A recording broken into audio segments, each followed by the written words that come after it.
How to do karaoke on Spotify. What's up everyone, welcome to the video.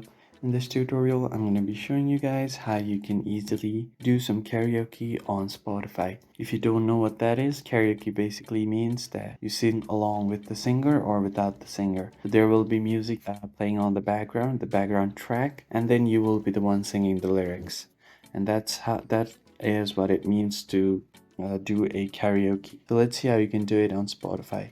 But before we begin, make sure to hit the like button and subscribe to the channel. Don't forget to turn on the bell icon so you don't miss out on new videos. On that note, let's begin. First thing first, you have to open your Spotify app, and from here you can play any song that you want. So for instance, I have Yellow from Coldplay open right here. So if you start playing the song, then what you can do is, if you scroll down a bit, you will see the lyrics preview.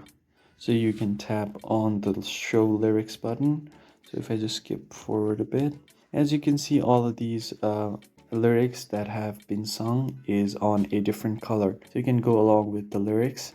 And in some cases, you will find a microphone icon right besides here. So you can tap and hold on the microphone icon. So doing that will only record your voice and eliminate the artist's lyrics. You will be singing on the background track right here, and you can even see the lyrics right here. And that's how you can do karaoke on Spotify. If you found the video helpful, hit the like button and subscribe. I will see you guys on the next one. Thank you for watching.